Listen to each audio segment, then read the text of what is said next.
Hello theme parkineers, welcome to our POV review of Hollywood Rip Ride Rockit at Universal Studios Florida.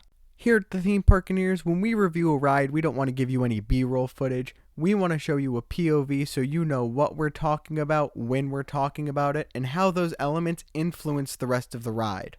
This POV review of Hollywood Rip Ride Rockit was suggested by Legendette. If you want to choose the next POV review, comment down below with a ride or roller coaster that you would like to see us review with a POV, and we'll get right on it. The off-ride video today is brought to you by Airtime Thrills, even though we only used this one shot of it, and the on-ride POV that we're going to be using today was brought to you by Valley Thrills. Both of these videos are going to be linked in the description. Now sit back, relax, and get ready as we begin to Rip Ride Rockit. First thing I'm going to talk about on this ride is actually something you're not going to see in this POV, but it is the music selection. Unlike every music-based roller coaster in Orlando, on this ride you get to pick the music and you get to choose how you experience Rip Ride Rockit. As soon as you sit down in your restraint and pull it across you, you're immediately welcomed with a touchscreen right there, and there are 25 generic songs that you can pick from, as well as a whole list of secret songs, but I'll tell you how to access those secret songs closer to the end of the video. If you didn't know, Hollywood Rip Ride Rockit is a Maurer X-Car coaster featuring onboard audio. It's about 3,800 feet long, 167 feet tall, standing as the tallest one of these coasters in the world, just a fun fact, and it hits a top speed of 65 miles an hour. Contrary to popular belief, it does not go upside down. The two inversion-like elements that this ride features are a non-inverting loop, meaning it does not go upside down, but it is a loop, and a sideways loop which only gets you at about 90 degrees. The threshold for an inversion, if you're curious, is 135 degrees.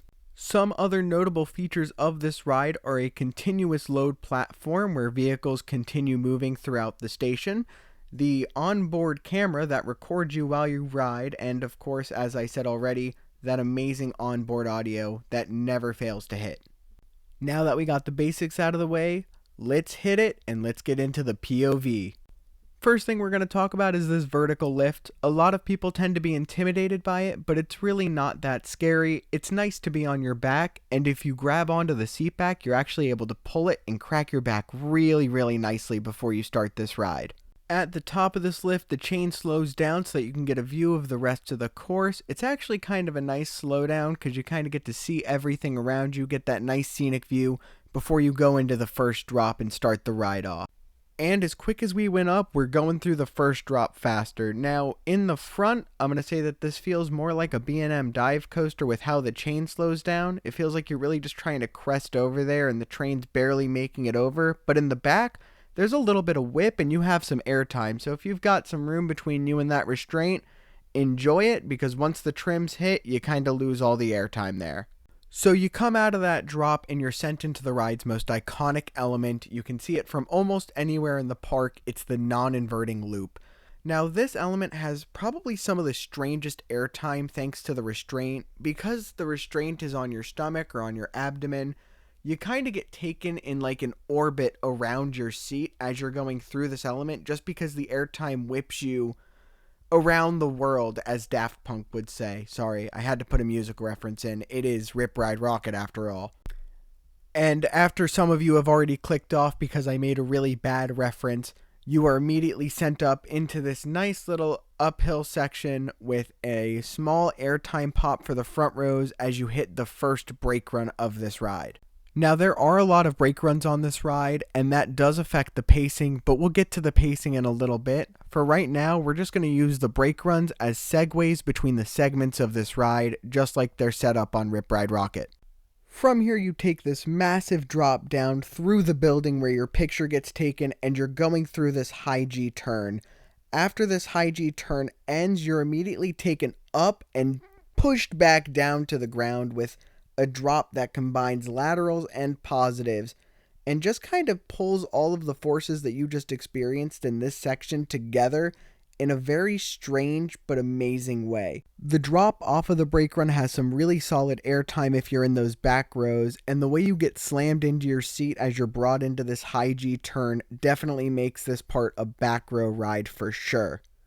From there, you go up into an airtime pop and hit that second brake run, starting off the third segment of the ride. This third segment of the ride isn't too much, it's mostly just a visual point for the people in the music plaza, but this whip of a 90-degree turn right here, if you've got room and you're on the left side, you're going to be out of your seat waving down to the line that is your new audience as you are soaring by them before you hop into this next brake run, starting the next segment.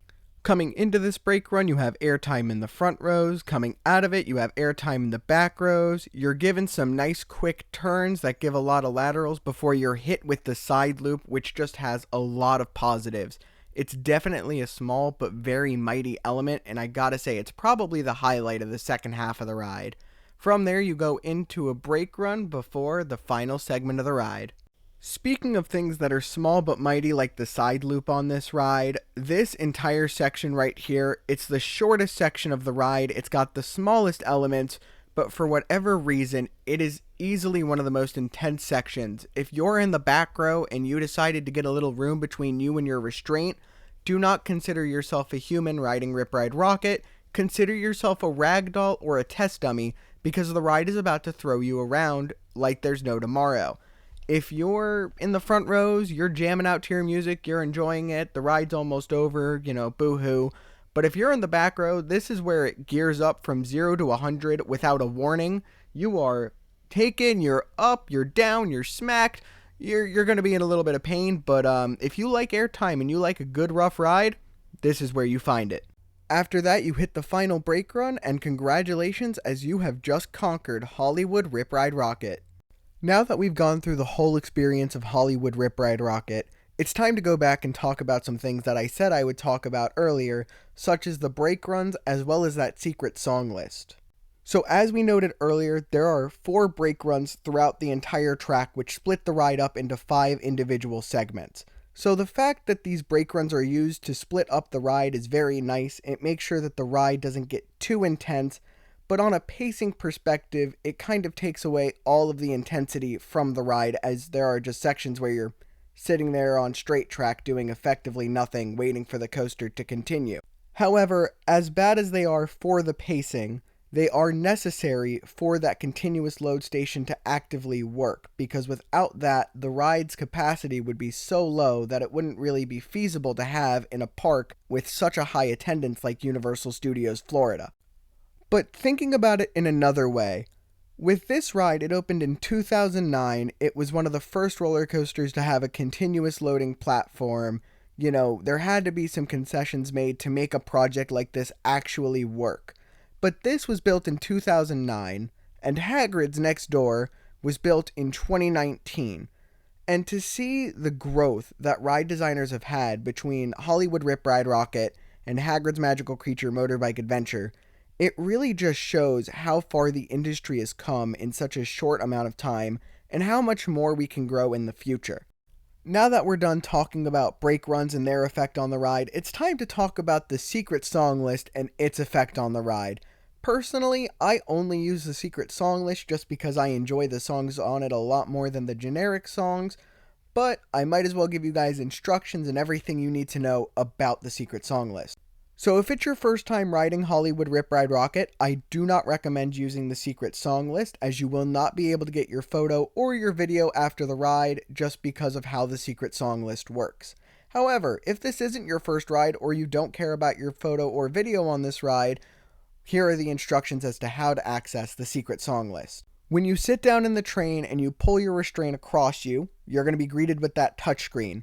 On that touchscreen, you're going to touch the top middle, which is going to be the ride's logo, and you're going to hold it for about 10 seconds. And you might want to count to yourself 1 through 10 to make sure you do it properly. Once you let your thumb off, you're going to be greeted by a nice little keypad where you're going to be able to put in 3 numbers that will correlate to a special song on Hollywood Rip Ride RockIt. For your convenience, we are going to be linking a way to find the list in the description below. I highly recommend taking a screenshot of whatever song you want. just because you're not going to have your phone in line, and it is your responsibility to remember your 3 numbers before you get on Hollywood Rip Ride Rockit. If you want my recommendations on what songs to pick out of that list, I'm a big fan of 901, as that's my go-to song currently, and 904 goes with the ride in a surprisingly well way that makes it kind of strangely good. And now we're here at the part where I give you my ranking on the ride and what I think of it as a whole. Personally, I give Rip Ride Rockit a 7 out of 10. It's not necessarily my favorite coaster. I know for some people it's not the best, but I definitely enjoy the music. I enjoy the feel of it. It's one of those rides that I feel like I should ride more often, but because it's in the front of the park and it always has a long wait, I'm so eager to avoid it for whatever reason. But it's certainly one of the more fun attractions that don't really get as much hype as it should. But because it's in the front of the park, maybe some days it gets too much hype as well. So if this attraction were in another park, it would definitely be a standout ride. But because it's in Universal, it doesn't have a story. The theme is kind of weird when compared to the movie studio sets and, riding the movies. It's not really the best fit for this park, but it's a fun roller coaster. It's an enjoyable experience. And if you have a good song and you're singing along and you're enjoying yourself, it's a great time. As far as seat selection goes on this ride, if you want a smoother ride, go for the front. The ride hasn't necessarily aged the best, so it is a little bit rough. But if you're craving airtime and you're craving violence, definitely choose the back row and just become a ragdoll in that last section as you get to enjoy the best WWE Max from inside the ring. When all is said and done, here we are going back up that nice vertical lift. We hope you enjoyed our POV review of Hollywood Rip Ride Rockit at Universal Studios Florida. If you've made it all the way here and you enjoyed the video, make sure to leave a like and feel free to subscribe and become the newest Theme Parkaneer subscriber. And if you have a roller coaster or a dark ride that you want us to do a POV review for, leave a comment down below because we are always checking the comment section and we are always happy for new suggestions for POV reviews. Thank you all so much for tuning into this POV review of Rip Ride Rockit, and as always, keep on riding on, Theme Parkaneers.